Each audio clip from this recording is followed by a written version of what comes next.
Hello students, now we are going to start 3D। Okay, तो 3D में basic चीजें तो आप लोगों को पता ही है। 3 पॉइंट्स हैं आपके पास कोऑर्डिनेट में, x y z इस तरीके से दिखा जाता है आपका, है ना। बेसिकली जो हम लोग क्लास 12th में अभी हम लोग को बोर्ड में जो पढ़ना है, सबसे पहला चीज है कि how to find the equation of line. ठीक है, व्हेन पासिंग थ्रू 1 2 3, अगर ये लाइन 1 2 3 से पास कर रहा है और आपके पास इसका डायरेक्शन रेशियो 1 3 और 4 दे दिया मान लीजिए, right. How to find the equation of line. सबसे पहला सवाल ये है पॉइंट, ये है आपका direction ratio. This is the minimum requirement for the straight line. इतना आपको पता होना ही चाहिए। दूसरा केस हम लोग लगाते हैं यहाँ पे, जब आपके पास एक लाइन है और ये 2 पॉइंट से पास कर रहा है, अगेन 1 2 3 और एक दूसरा पॉइंट 4 3 और 0 ले लेते हैं। इन दोनों से पास कर रहा है, तो इसका हम लोग इक्वेशन कैसे पता करेंगे। ये दोनों चीजों को आपको थोड़ा समझ में आना चाहिए। अब इसको किस तरीके से आप लोग देखेंगे, तो यहां पे जो पॉइंट है और ये हम लोगों ने डिस्कस किया हुआ है, तो कार्टेशियन फॉर्म में जब हम लोग इक्वेशन लिखते हैं तो this is x minus point क्या है आपका, x का 1 upon direction ratio 1 is equals to y minus 2 upon 3 is equals to z minus 3 upon 4। तो हमेशा ध्यान रखना स्टैंडर्ड फॉर्म का, this is the point, this is the direction ratio and this will be the point, right. ये ऊपर 1 2 3 जो है ये आपका पॉइंट है और ये 1 3 4 जो है आपका डायरेक्शन रेशियो है। ठीक है, अब ये हो गया आपका equation of line. Equation of line दिखता कैसा है ये भी जरूरी है समझना, क्योंकि पेपर में जब क्वेश्चन आता है तो आपको समझ में आना चाहिए इक्वेशन ऑफ लाइन है। ठीक है, x y z तीनों प्रोपोर्शन में होगा। और एक और फॉर्मेट है बच्चे इक्वेशन ऑफ लाइन को लिखने का, जैसे कभी-कभी इक्वेशन ऑफ लाइन ऐसा भी लिखा हुआ हो सकता है कि y माइनस 2 अपॉन 3, ओके, और यहाँ पे ना एक ये साइन होता है, ठीक है, और z minus 3 is equals to 0 लिखा होता है। ठीक है, ये बहुत इंपॉर्टेंट चीज है, इसको थोड़ा सा समझिएगा, है ना। ये लाइन का स्टैंडर्ड फॉर्म है। स्टैंडर्ड फॉर्म लाइन कहने का मतलब होता है x y और z का कोएफिशिएंट 1 होना। ये बात ध्यान रखिएगा, कोई भी काम करना है, चाहे वो शॉर्टेस्ट डिस्टेंस, चाहे एंगल निकालना हो, पैरेलल परपेंडिकुलर, व्हाटएवर आपको कुछ भी करना है, तो आपको इसका कोएफिशिएंट 1, इसका 1, इसका 1 होना चाहिए, तभी आप ये काम करेंगे, नहीं तो आपका डायरेक्शन रेशियो बिगड़ जाएगा यहाँ पे। तो एक बहुत बड़ा काम है स्टैंडर्ड फॉर्म। ठीक है, तो इस लाइन को हम लोग कैसे लिखेंगे। ये लाइन आपको इसके जैसा नहीं दिख रहा है, तो आपको जब तक इसके जैसा नहीं दिखेगा तब तक आप ये काम नहीं करेंगे। ये z माइनस 3 भी हो सकता है इज इक्वल टू 0, या z बराबर 3 भी हो सकता है। ठीक है, तो आपको ये समझना है। तो इसको लिखने का तरीका है x minus 1 upon 1 is equal to y minus 2 upon 3 is equal to z minus 3 by 0। ये ध्यान रखिएगा, ये बहुत इंपॉर्टेंट है। क्वेश्चन में अगर ऐसा आ जाएगा तो वहां घबराने की जरूरत नहीं है, आपको ये फॉर्मेशन कर देना उसका। ठीक है, ये हो गया। तो ये जितने भी काम हम लोग कर रहे हैं ना, ये जैसे इसका इक्वेशन था, ठीक है, ये कार्टेशियन फॉर्म में कर रहे हैं, राइट। नाउ ये भी जानना समझना जरूरी है। पहले मैं इसकी बात कर लेता हूं। 2 पॉइंट से अगर लाइन पास कर रहा है तो how to find direction ratio and how to find the straight line equation. तो सबसे पहले डायरेक्शन रेशियो निकालते हैं। मैंने पिछली वीडियो में डिस्कस किया वेक्टर में कि डायरेक्शन रेशियो कैसे निकलता है। तो this is this minus this, this minus this, this minus this, है ना। x2 minus x1, y2 minus y1 and z2 minus z1। तो 4 minus 1 3, comma 3 minus 2 1 and 0 minus 3 minus 3। ठीक है, this is the direction ratio. अब direction ratio मिल गया तो आपको तो फिर ये पिछले क्वेश्चन की तरह काम हो गया। ये हमारा पॉइंट और डायरेक्शन रेशियो मिल गया, निकालता हूं इसका इक्वेशन। तो इसका इक्वेशन निकालने के लिए दिस माइनस दिस, इसका मतलब मेरा x1 y1 z1 ये है। तो हम लोग ये काम कर लेंगे यहां से x minus 1 upon 3 is equals to y minus 2 upon 1 is equals to z minus 3 upon minus 3। बहुत सिंपल सा काम है ये। अच्छा, कईयों को कंफ्यूजन होता है कि सर ये वाला पॉइंट लेकर के निकाल ले, क्या निकाल सकते हैं, कोई प्रॉब्लम नहीं है। आप चाहें तो ये पॉइंट भी ले लेते 1 2 3 की जगह पे, ठीक है, कोई प्रॉब्लम नहीं है इसमें। तो ये दोनों चीज बहुत इंपॉर्टेंट है। पहले इक्वेशन ऑफ लाइन कैसा दिखता है, अब ये तो हो गई कार्टेशियन फॉर्म की बात। अब हम लोग वेक्टर फॉर्म की बात करते हैं इसमें। तो वेक्टर फॉर्म में आपके पास इसी सवाल को किस तरह से लिखा होगा, या फिर मैं इस क्वेश्चन को इसी ये वाले को वेक्टर फॉर्म में क्या लिख सकता हूं, तो मैं वेक्टर फॉर्म में लिखना चाहता हूं। तो आपको ध्यान रखना चाहिए कि वेक्टर फॉर्म में जो फॉर्मेशन होता है r vector, r is what, this is just like a position vector. तो रिजल्टेंट वेक्टर भी जिसको बोलते हैं हम लोग, r is equal to a plus lambda times of b, है ना, जिसमें ए आपका क्या होता है, this is point, and b जो होता है याद रखिए लैम्डा टाइम्स जो भी होगा वो सब के सब dr होते हैं, ठीक है। तो इसका मतलब मैं अगर यहां पे लिखना चाहूं इसके लिए, इस लाइन के लिए, तो इसका पॉइंट क्या था, 1 2 3 था। तो मैं इसको वेक्टर फॉर्म में क्या लिखूंगा, r vector is equal to I cap plus 2j cap plus 3k cap and plus lambda times of 1 3 4। तो दिस इज 1 मतलब I plus 3j plus 4k cap. बस इतना सिंपल सा काम है ये, वेक्टर फॉर्म में देखना उसको। क्लियर है इतना, ठीक है। अब हम लोग बात करते हैं, जब लाइन की बात किया तो अब बात आती है कि सर क्या x एक्सिस एक लाइन होता है। यस बिल्कुल, x एक्सिस आपका एक लाइन है। तो क्या सर उसका भी इक्वेशन होगा क्या, हाँ एकदम उसका इक्वेशन होगा। अगर लाइन है तो उसका इक्वेशन होगा, तो इक्वेशन होगा तो सर उसका डायरेक्शन रेशियो और पॉइंट कैसे पता चलेगा। अगर मेरे पास क्वेश्चन आ गया कि find the equation of x axis, अगर मेरे पास ये आ गया तो x एक्सिस का इक्वेशन तो होगा, लेकिन कोई इंफॉर्मेशन नहीं है। पिछले क्वेश्चन में क्या था, आपको पॉइंट और डायरेक्शन रेशियो दे दिया था, लेकिन यहां कोई इंफॉर्मेशन नहीं है। तो यहां इंफॉर्मेशन नहीं है तो x एक्सिस है, तो उसका एक नोड पॉइंट है आपके पास क्या, ओरिजिन। अगर एक्सिस है तो ओरिजिन उसका एक पॉइंट है, तो पॉइंट हो गया आपका ओरिजिन, राइट। अब सवाल आता है कि सर पॉइंट की तो बात ठीक है, समझ में आ गई बात, लेकिन इसका डायरेक्शन रेशियो क्या होगा। तो डायरेक्शन रेशियो नहीं तो डायरेक्शन कोसाइन भी मिल सकता है ना। तो याद रखिएगा कि डायरेक्शन रेशियो या डायरेक्शन कोसाइन जो है x एक्सिस का सेम होगा, और डायरेक्शन कोसाइन क्या होता है x एक्सिस का, तो दिस इज cos ये 0 डिग्री, तो cos 0 और आपका फिर cos 0 फिर cos 90, cos 90 cos 0 cos 90 cos 90। मैंने ऐसा क्यों बोला, क्योंकि देखो आपकी जब x एक्सिस की बात होगी तो एंगल बिटवीन वो लाइन जो x एक्सिस के ऊपर कोइंसाइड कर जाएगा, तो कोइंसाइड करने का मतलब एंगल वहां क्या हो गया 0, ठीक है। लेकिन जैसे वो कोई लाइन अगर इसके साथ कोइंसाइड कर रहा है तो इसके साथ तो स्टिल परपेंडिकुलर है, इसके साथ तो स्टिल परपेंडिकुलर है, तो डायरेक्शन कोसाइन क्या होगा, cos 0 cos 90 cos 90, राइट। इसका मतलब याद रखिए कि डायरेक्शन कोसाइन होगा इसका 1 0 0। तो what is the equation of x axis, simply आप लिख सकते हैं कार्टेशियन फॉर्म में, that is x minus 0 by 1 is equals to y minus 0 by 0 is equals to z minus 0 by 0, मतलब x by 1 is equals to y by 0 is equals to z by 0, that's it। this is the equation of x axis। बहुत छोटा सा सवाल है, paper में आ जाए तो confusion तो क्रिएट हो ही जाएगा वहां पे, इसका कोई इंफॉर्मेशन नहीं था इसका, है ना। लेकिन आपको समझना चाहिए कि ओरिजिन से पास करना तो ओरिजिन उसका पॉइंट है, और वो x और y और z के साथ क्या एंगल बना रहा है, उस एंगल का cos जो होगा आपको कोसाइन देके चला जाएगा।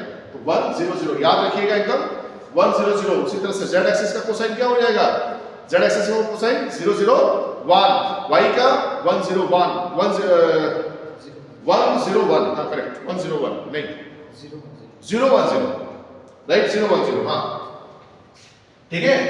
तो ये हमारे पास डायरेक्शन कोसाइन आ जाएगा यहां से। तो इक्वेशन ऑफ x एक्सिस बात समझ में आ गई, ठीक है।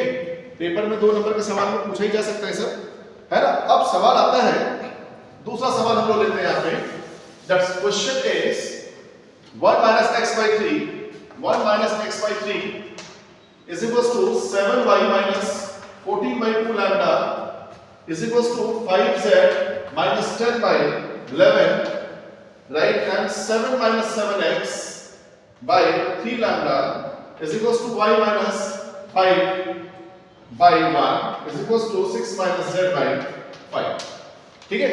आइए, आपको कहा गया है कि find the value of lambda, lambda की वैल्यू निकालनी है। ये दो इक्वेशन लाइन के दे रखे हैं आपको, लाइन जैसा दिख रहा है, राइट, और लैम्डा की वैल्यू, लैम्डा कहाँ है, यहाँ पे है ना, इसकी वैल्यू निकालनी है। तो इसके लिए सबसे पहले जरूरी चीज क्या है, लाइन का स्टैंडर्ड फॉर्म में होना। क्या ये लाइन स्टैंडर्ड फॉर्म में है? तो आपने तुरंत देखा कि सर यहाँ x -1 है, होना 1 चाहिए था, मतलब ये लाइन स्टैंडर्ड फॉर्म में नहीं है। तो कैसे कन्वर्ट करेंगे इसको स्टैंडर्ड फॉर्म में, वो सबसे पहला जरूरी चीज है। तो स्टैंडर्ड फॉर्म में कन्वर्ट करना बहुत बड़ा काम नहीं है। आपको क्या करना है, x y z कोएफिशिएंट 1 बनाना है। कैसे बनाएंगे? तो डिवाइडिंग जो भी उसका अभी एट प्रेजेंट कोएफिशिएंट है उसी से डिवाइड कर दीजिए पूरा। तो जैसे डिवाइड करेंगे आप, तो यहाँ किससे करेंगे, -1 से। तो -1 से डिवाइड करेंगे तो बच्चे ये हो जाएगा +1 और ये हो जाएगा -1 और नीचे आ जाएगा -3। सही है इतना? नाउ 7 का कोएफिशिएंट क्या है, y का कोएफिशिएंट क्या है, 7 है, डिवाइड करना पड़ेगा 7 से। तो ये हो जाएगा y, ये हो जाएगा 2, ये हो जाएगा 2 λ/7। हाँ या ना? ठीक है, is equals to again z का कोएफिशिएंट क्या है आपका 5, तो 5 से डिवाइड करोगे तो z -2 and by 11/5। ठीक है, नाउ नेक्स्ट आ जाओ। अब इसका x का कोएफिशिएंट 1 बनाना है, उसका कोएफिशिएंट क्या है अभी, दैट इज -7। तो -7 से डिवाइड करोगे ये हो जाएगा x, लेकिन ये कितना हो जाएगा, -1 अपॉन ये हो जाएगा -3 λ/7। ठीक है, इज इक्वल्स टू ये ऑलरेडी है, ठीक है, ये ठीक ठाक है क्योंकि y का कोएफिशिएंट 1 है, y -5/1 एंड नाउ यहां पे -1 से करना पड़ेगा z -6/-5। ठीक है, आ गया हमारा लाइन स्टैंडर्ड फॉर्म में। स्टैंडर्ड फॉर्म नहीं होगा तो आप कोई काम नहीं कर पाएंगे, ना एंगल, ना परपेंडिकुलर, ना पैरेलल, ना शॉर्टर डिस्टेंस, ना फुट परपेंडिकुलर, कुछ नहीं कर पाएंगे। इसलिए सबसे जरूरी चीज है स्टैंडर्ड फॉर्म। अब क्वेश्चन वाला घुमाने के लिए आपको कहीं ना कहीं स्टैंडर्ड फॉर्म बिगाड़ के देगा वो, है ना, और आपको सीधे सीधे काम कर लेंगे पेपर में, काम हो जाएगा फिर आपको। अब यहाँ पे हम लोग बात करते हैं, जैसे लाइन को देखा तो हमें पता है कि दो लाइन अगर परपेंडिकुलर होता है तो उनके डायरेक्शन रेशियो का प्रोडक्ट 0 होता है। तो डायरेक्शन रेशियो इसका लिखते हैं, डायरेक्शन रेशियो ऑफ लाइन 1। तो देखो तो चला क्या आएगा यहाँ से, दैट इज -3, दूसरा 2 λ/7, तीसरा 11/5 हो गया। दूसरे का डायरेक्शन रेशियो क्या आएगा, देखो तो जरा, -3 λ/7, फिर 1, फिर -5, ये हो गया। अब ये आने का मतलब हो गया यहाँ पे, ये दोनों जब आ गए हमारे पास, तो अब आप ये बात समझिए कि डायरेक्शन रेशियो कैसे मदद करेगा लैम्डा निकालने में। तो क्योंकि ये दोनों लाइन परपेंडिकुलर बोला हुआ है क्वेश्चन वालों ने, तो इनके डायरेक्शन रेशियो का प्रोडक्ट क्या होगा, 0। तो मतलब क्या होता है, जब डायरेक्शन रेशियो A1 B1 और C1 होता है और A2 B2 और C2 होता है यहाँ पे, तो जब ये दोनों लाइन परपेंडिकुलर होंगे तो ये हो जाएगा A1 A2, मतलब इन दोनों का product plus B1 B2 plus C1 C2 is equal to 0। Clear है इतना? तो ये आने का मतलब हो गया कि दिस इनटू दिस, है ना, -3 into -3 λ/7 and plus 2 λ/7 into 1 and plus minus 5 into 11/5 is equals to what, 0। ठीक है यहाँ तक एकदम। अब यहाँ से आने के बाद -9 λ/7 आ गया हमारे पास, और ये प्लस 2 λ/7 और ये -11 आ गया, इज इक्वल टू 0। कुछ गड़बड़ी हुआ क्या? माइनस प्लस फर्स्ट, हाँ, ये देखो माइनस और माइनस क्या हो जाएगा, प्लस। ठीक है, ये आ गया हमारे पास। अब यहाँ से -11 को हम लोग यहाँ शिफ्ट कर देते हैं और इन दोनों को जोड़ देते हैं, लाइक टर्म्स है ना, तो लाइक टर्म्स को जोड़ेंगे तो 11 λ/7 आ जाएगा और इज इक्वल टू 11 आ जाएगा। अब इसको सॉल्व करेंगे तो लैम्डा की वैल्यू आ जाएगी 11 इनटू ये 7 ऊपर गया एंड बाय 11 और ये कटा और ये आ गया आपका 7। ठीक है, तो ये सवाल हमारा बहुत बढ़िया सवाल है, पेपर में आ सकता है ये सब, एकदम निश्चित रहिएगा। मैं ऑलमोस्ट क्वेश्चन डिस्कस करने की कोशिश कर रहा हूं यहाँ पे। ठीक है, चलिए इसको हटाते फटाफट करते हैं। अब आइए, सवाल है अगला आपका, और जो सवाल मैं करा रहा हूं यहाँ पे सातों सवाल जो इंपॉर्टेंट क्वेश्चन है मैं करा देता हूं उसको, और काइंडली उनकी प्रैक्टिस जरूर कर लीजिएगा, एकदम सीख लीजिएगा उसको कि वैल्यूज अगर चेंज करके आ जाए तो आप लोग काम कर सको। ठीक है, अब क्वेश्चन है कि find the point on the line, find the point on the line, find the point on the line x plus 2/3 is equals to y plus 1/2 is equals to z minus 3/2 at a distance of 5 units from the point 133। बहुत बढ़िया सवाल है, बहुत बढ़िया सवाल। अच्छा 3D के question जब भी आए ना तो उसको डायरेक्टली आप फॉर्मूला रिकॉल करने की कोशिश मत करो, है ना, उसको पहले पढ़ो, समझो, उसको डायग्राम से थोड़ा इंटरप्रेट करने की कोशिश करो, ठीक है। जब डायग्राम ले आओगे ना बीच में तो अपने आप आपको आधी चीजें क्लियर हो जाएगी। इसमें बोला है कि find the point on the line this. चलो एक लाइन बनाते हैं, ठीक है, और ये है इक्वेशन x + 2/3 = y + 1/2 = z - 3/2।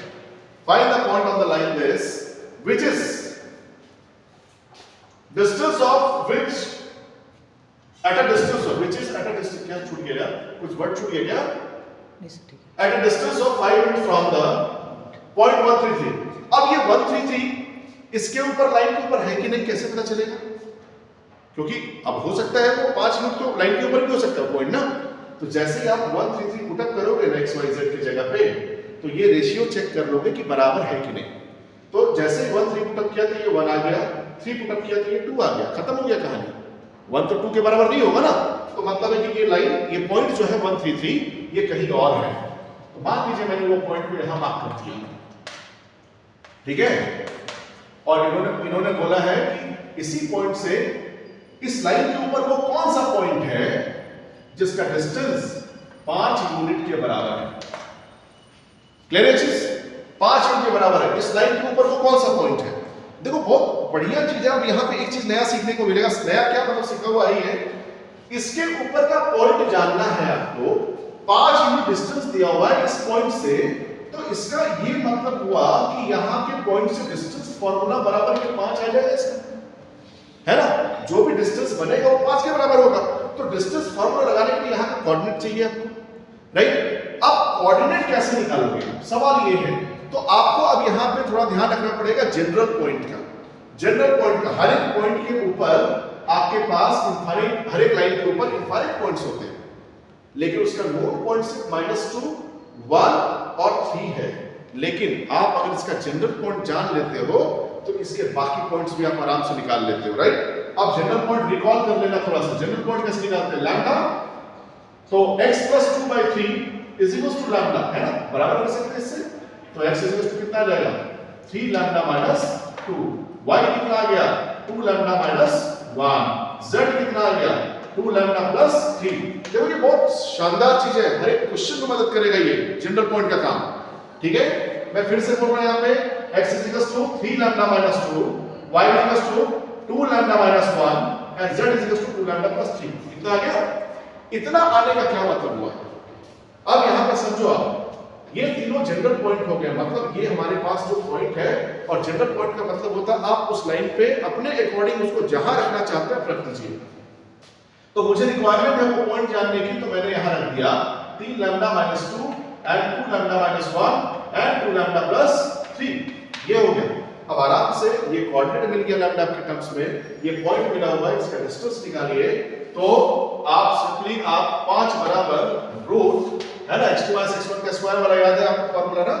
तो 3 लैम्डा - 3 का स्क्वायर, 3 लैम्डा - 2 - 1, राइट। मैं डायरेक्ट लिख रहा हूं यहां पे 2 लैम्डा - 1 - 3 दैट इज -4 का स्क्वायर एंड प्लस 2 लैम्डा +3 है ना, +3 और -3 0 हो गया, 2 लैम्डा का स्क्वायर हो गया। अब किसी को सिंपली आप सॉल्व कर लीजिए। तो 5 रूट के अंदर आ जाएगा आपके पास यहाँ 9 4 13 और 4 17 लैम्डा स्क्वायर, ठीक है। डायरेक्टली कर दिया मैंने, 9 16 25 प्लस 25 हो गया। और 2ab वाला पार्ट देखिए, a - b होल स्क्वायर में 2ab भी तो आएगा, -6 3 18 माइनस 4 4 16 -34, तो -34 लैम्डा। एक बार चेक कर लेना, ये आएगा तो 3 3 9 2 18 हो गया, 4 4 16 हो गया, ठीक है। 18 और 16 मिलकर के 34 हो गया, सही है।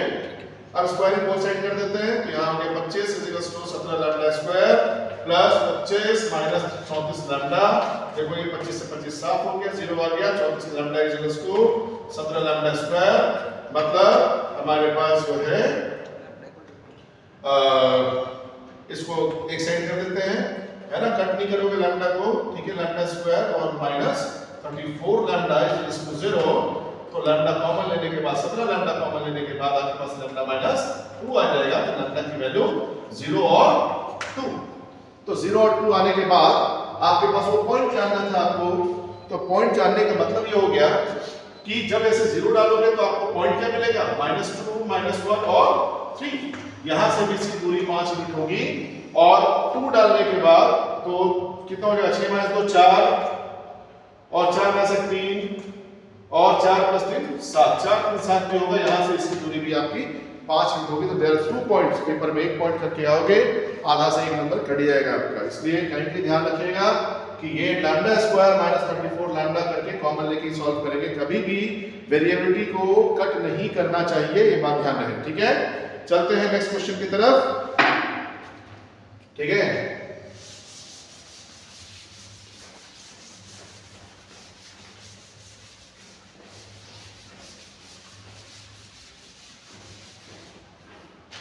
Okay, now next question is find the length and foot of perpendicular, very important question, last year भी आया हुआ है, इस बार हो सकता है कुछ बदल करके दे, ठीक है। और ये घबराने की जरूरत नहीं है कि केस स्टडी का पोजीशन आपके बोर्ड के सैंपल पेपर में कहां पे है, अगर किसी चैप्टर से आपको ध्यान है कि केस स्टडी आ रहा है तो वो चैप्टर को हटा के दूसरा चैप्टर भी केस स्टडी में डाला जा सकता है ना, ये बहुत बड़ी बात नहीं है सीबीएसई वालों के लिए, चेंजेस हो सकते हैं।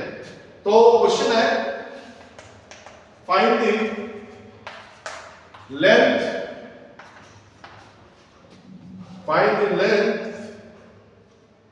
and the foot of perpendicular and the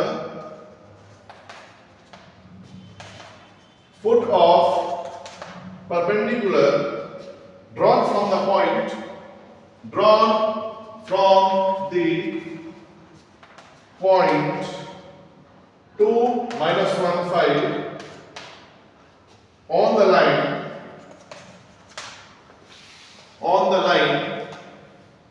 x minus 11 by 10 is equals to y plus 2 by minus 4 is equals to z plus 8 by minus 11, ठीक है।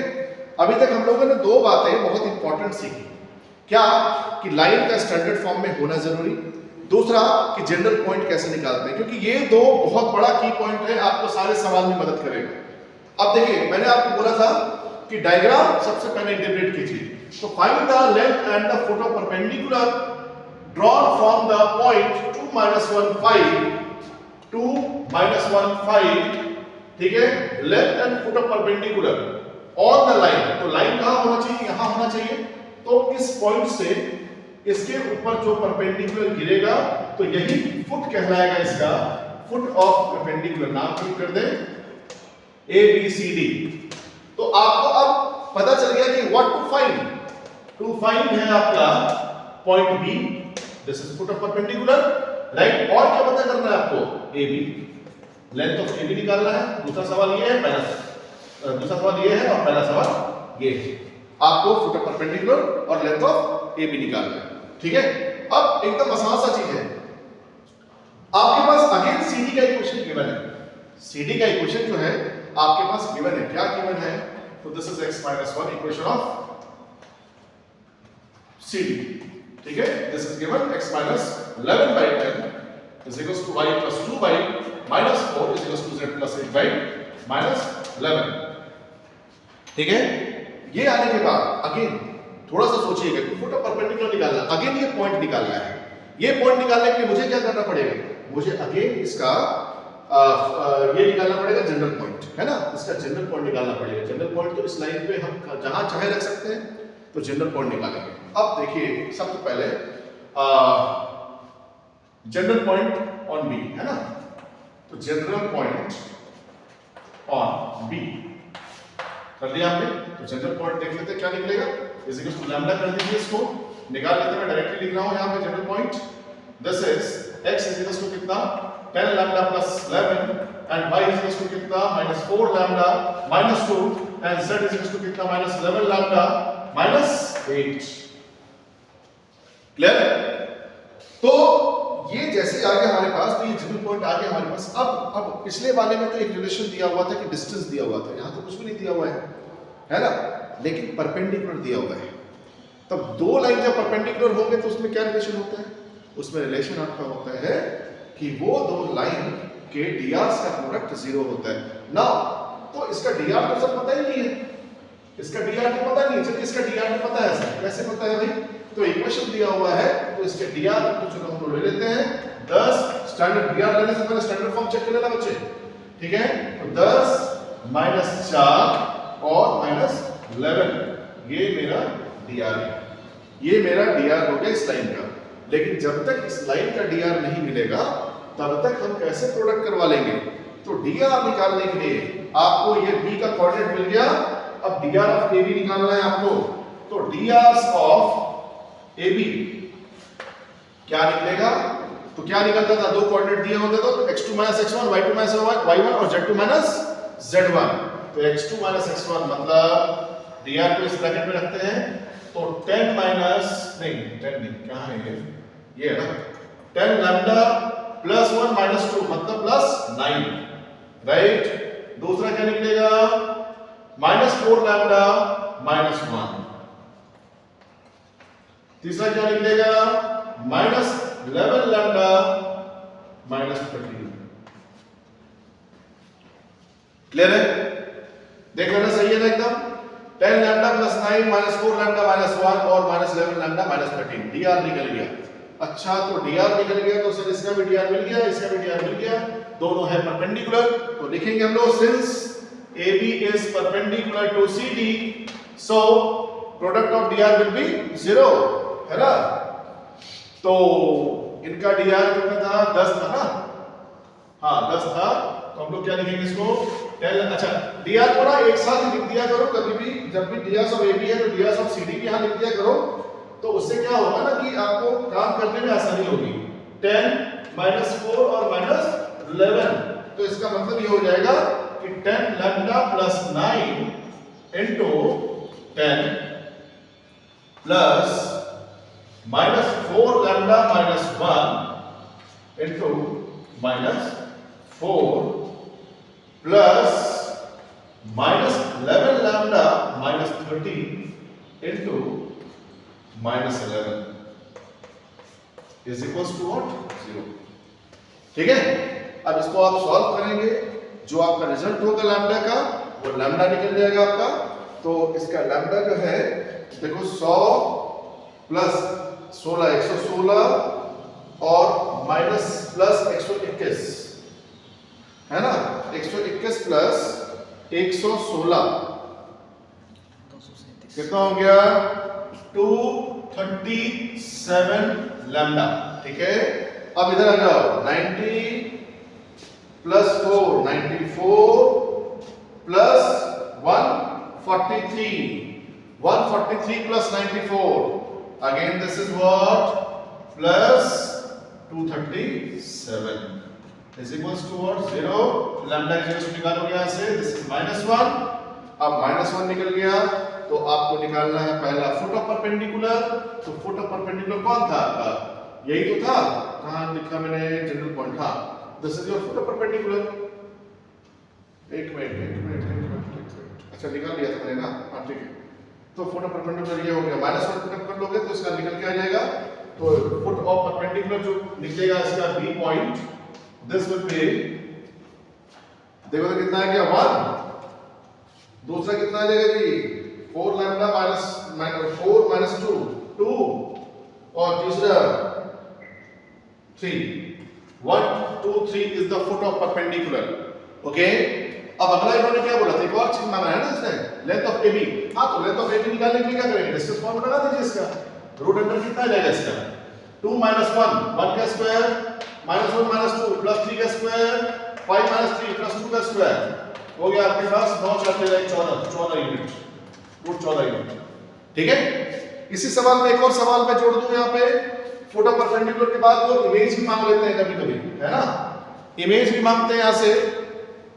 तो इमेज आपको पता होना चाहिए कि जितनी दूर पे ऑब्जेक्ट होगा उतने ही दूर पे इमेज होगा। ठीक है, तो आपका ये जो परपेंडिकुलर मिला है, this will be the mid point of this. इसको मान लीजिए अल्फा बीटा गामा, ठीक है, इसको मान लीजिए अल्फा बीटा गामा। तो मिड पॉइंट का जो कांसेप्ट होता है alpha plus 2 this by 2 is equal to this, है ना। तो ये आ जाएगा alpha plus 2 by 2 is equal to 1। दूसरा आ जाएगा beta minus 1 by 2 is equal to 2। और तीसरा आ जाएगा gamma plus 5 by 2 is equal to 3। क्या चलेगा 3। इसको सॉल्व करके अल्फा बीटा गामा निकाल देंगे, ये इस पॉइंट पे निकल जाएगा। ये बड़ा काम है, ठीक है।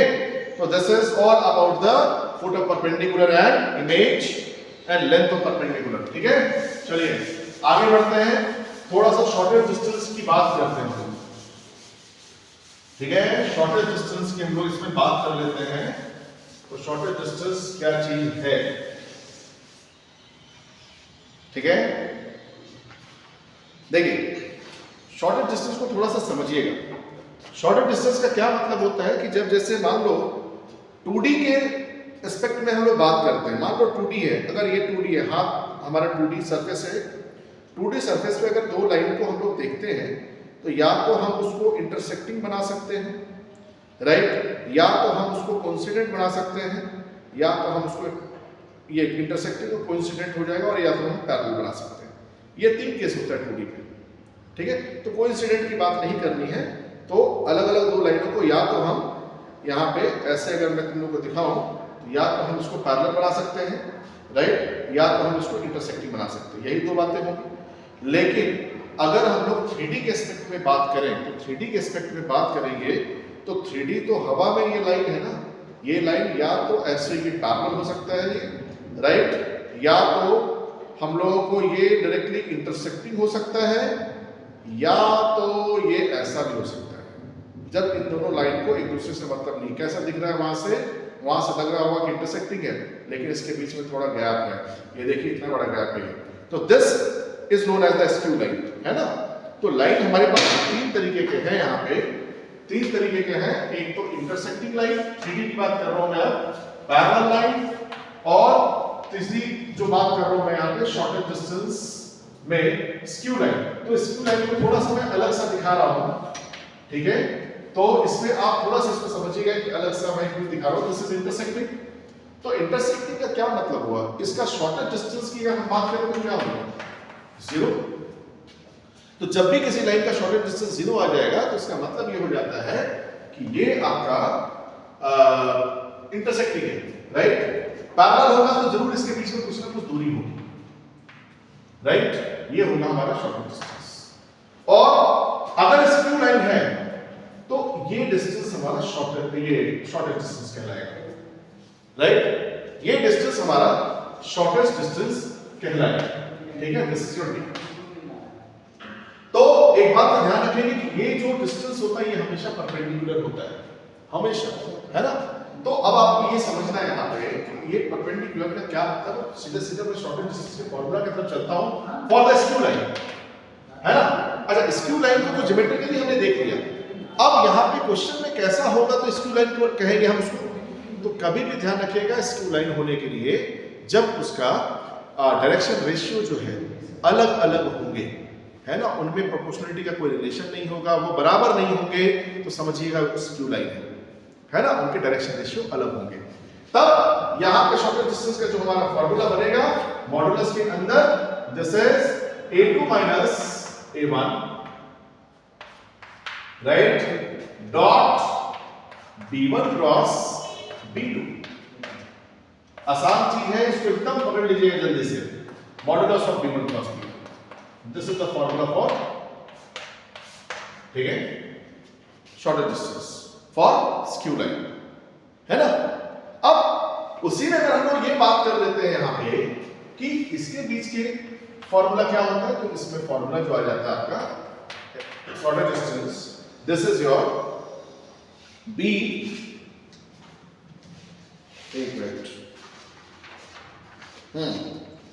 तो इसका जो फॉर्मूला आ जाता है बच्चे, that is the b cross a2 minus a1 upon जो डायरेक्शन रेशियो है उसी का मैग्नीट्यूड आ जाता है, ठीक है। और इनका शॉर्टेज डिस्टेंस तो 0 हो ही जाता है, ठीक है। अब शॉर्टेज डिस्टेंस के फॉर्मूले को देखो, हमने जो लिखा है this is all in the vector form. सब वेक्टर फॉर्म में है, मतलब लाइन आ गया शॉर्टेज डिस्टेंस का, तो उसको हम लोग वेक्टर फॉर्म में बदल देंगे और वहां से काम कर लेंगे। ठीक है, अब शॉर्टेज डिस्टेंस में देखो मैं एक क्वेश्चन ले रहा हूं यहां पे, इसको हटा रहा हूं अभी।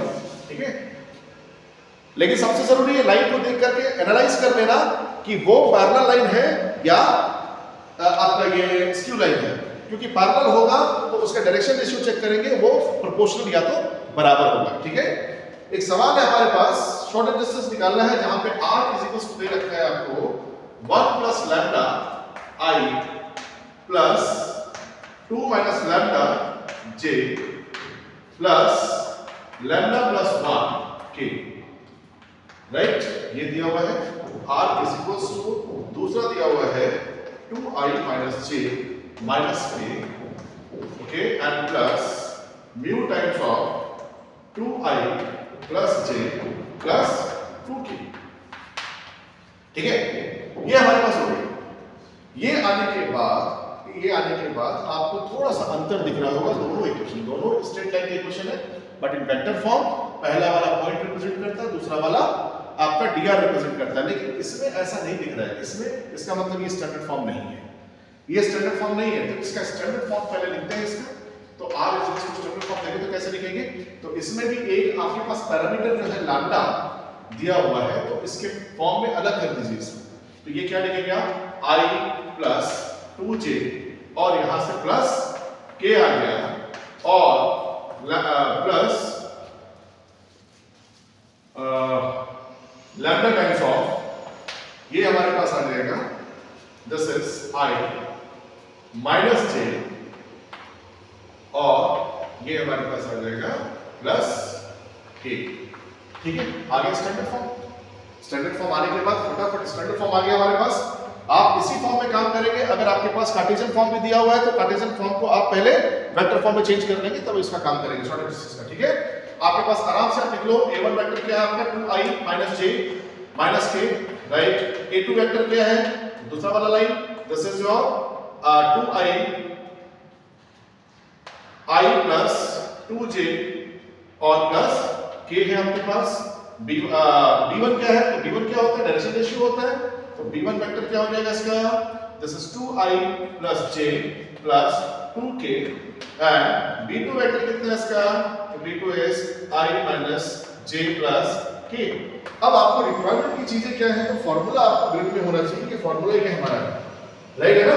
तो a2 माइनस a1 चाहिए, आप वहां डाल करके नहीं काम करेंगे, आप पहले ही काम कर लेंगे a2 माइनस a1 हमारा क्या निकल रहा है, राइट? a2 माइनस a1 सीधे सीधे माइनस करो, इसको minus i this plus 3j and this plus 2k, okay, ये आ गया हमारे पास a2 माइनस a1।